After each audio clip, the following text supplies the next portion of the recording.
There is a saying in Hollywood, there is no business like show business. And in show business, there's massive amounts of moolah being invested by multiple different businesses just for a piece of the pie. And one of those sweet, delicious pies is called product placement. So long, Bowser! Now, product placement is a very interesting topic because we live in a world full of ads-a-roonies and more ads-a-roonies. But to get them while watching a movie or a TV show without said movie or TV show actually stopping is a psychotic and sick idea that absolutely works. So, when did it start? Well, let's jump back into the good old days of sometime in the 1920s.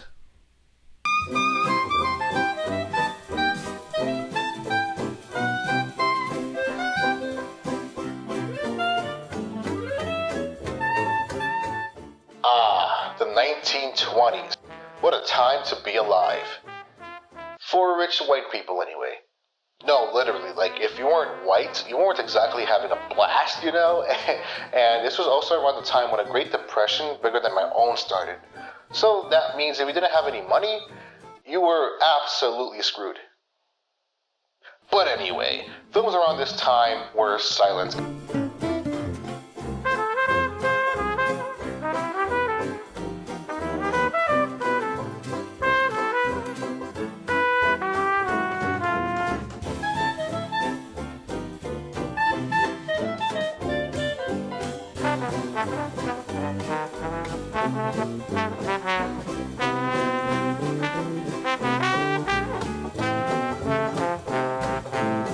Back on. Anyway, in 1920, on the dot, a little short silent film released called The Garage.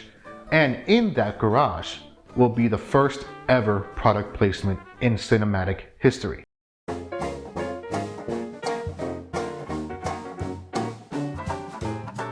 This short film takes place in, you guessed it, a garage. What? No, dude, that's no way. A garage? No. What? No.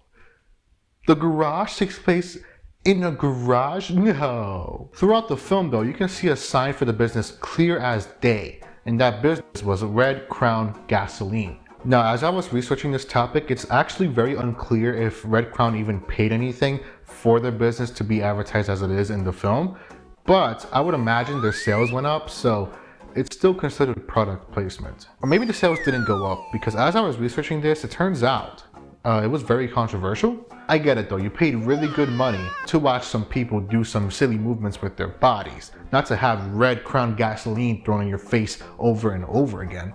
Now, this sort of made an impact on product placement for films because now they're popping up everywhere, up, down, turn, around, but none would make such an impact as 1927's Wings.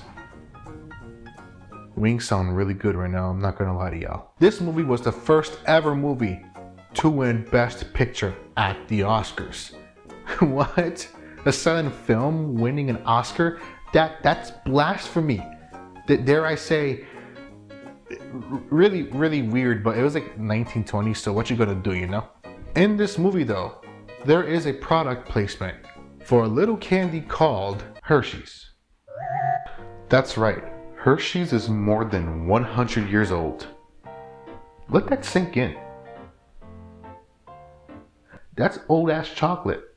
In this movie, they gave a scene dedicated to this one chocolate bar. And it was like a goddamn MCU review, I swear. Look, check it out, look.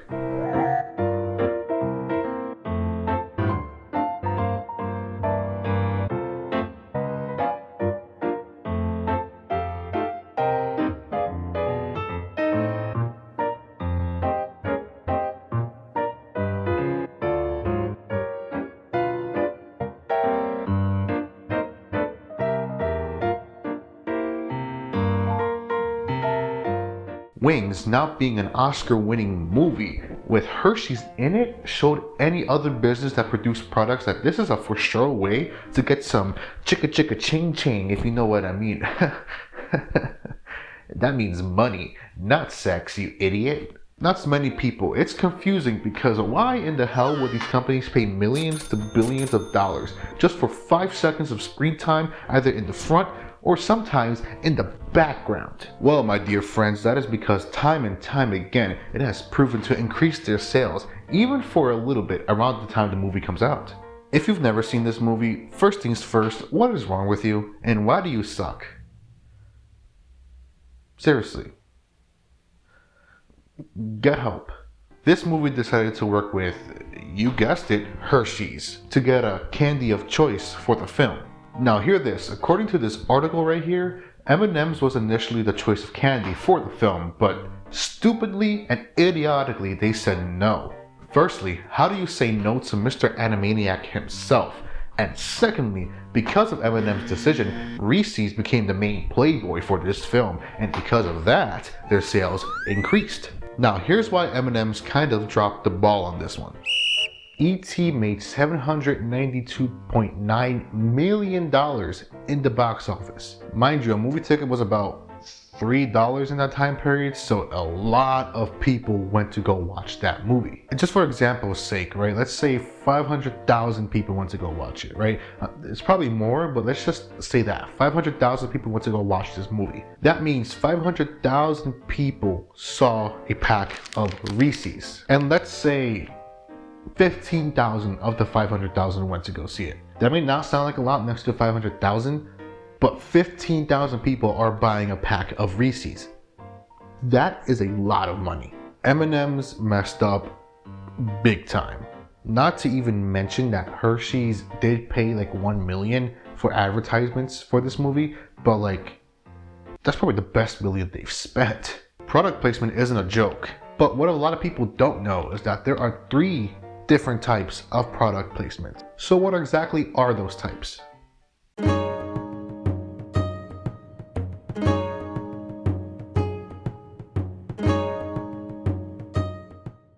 Now, the type of product placement is very important to a movie, and the first one is called screen time.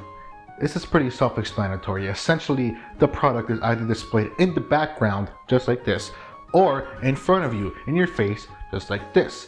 And those products have the scene revolve around them. But most importantly, the name of the product won't be said. Oh wow, oh, you know what, I could go for chocolate. Oh, look, I have some chocolate in my hand. Oh man, oh, nom nom nom. This is some good chocolate. Nom nom nom nom. I love eating chocolate and watching my favorite YouTuber on YouTube. And also like, you know, like I like to click on this thing in the top right of the corner that just popped up. You know, it's just, I love doing that and stuff. No. Now obviously it was supposed to seem more natural than that, but it was very important that I did it that way because this type of product placement usually breaks the immersion of whatever you're watching. Like, this is just a YouTube video with no story really going on, just me talking about shit, and I bet that whole part either made you laugh or you probably went, oh, this dude is plugging his YouTube channel. That's stupid. Because think about it, you're watching a Marvel movie, right? And then midway through it, Tony Stark just kind of stops and he's like, you know what?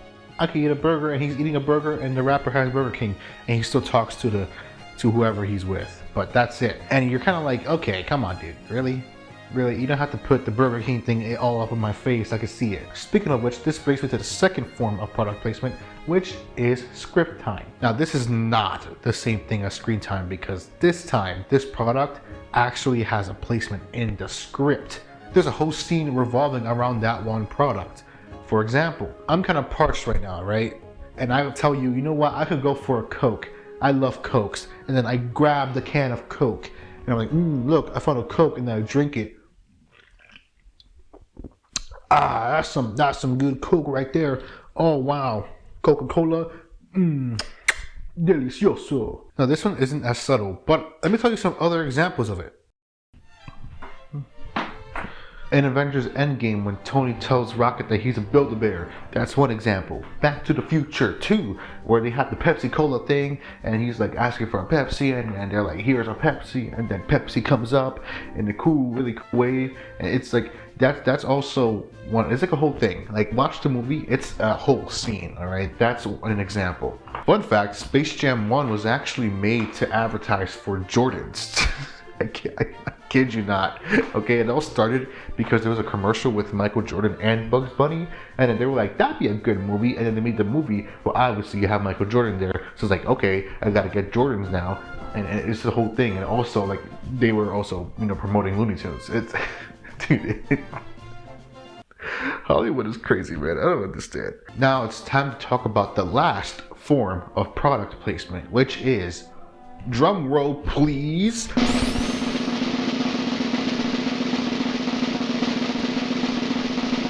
story time.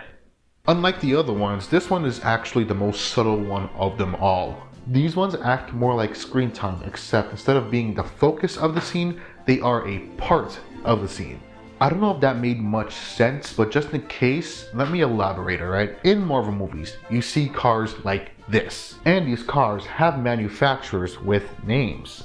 And just like all of us, and just like some of us, those cars get driven by characters in the movie. And that's the product placement. That's it. They get like a quick cinematic shot of the brand name on the car, and then afterwards they use that car to like drive off cliffs, or it explodes, or etc. And these products are usually everyday items, so like clothes or cars. These ones are my favorite because these are the most subtle, and they're not in your face. In fact, they're so not in your face that I bet all of this looks normal to you, but the more you look at it, the more you realize all of these are brand name items. I'll let you take a closer look. I'll keep letting you look, it's fine. Don't worry about it.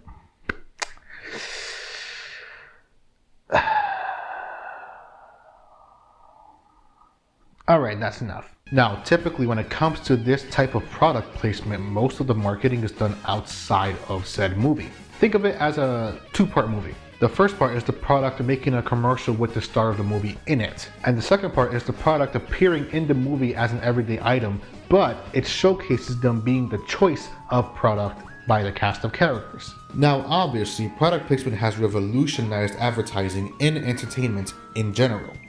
So let's take a look at that.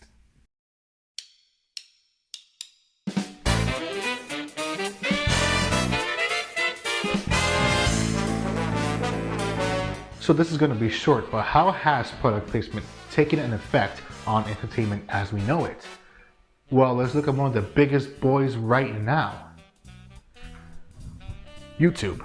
You see, YouTubers follow the three horsemen whether it's intentional or not. You have Game Grumps who used to make skits for the product. You have Nicky Jakey who stops in the middle of his videos with his new lawyer skits to feature a product. On short form platforms, you have creators like Straw Hat Goofy and Soups talking about movies in depth, and that product happens to be the movie, where guess what? There are more products in.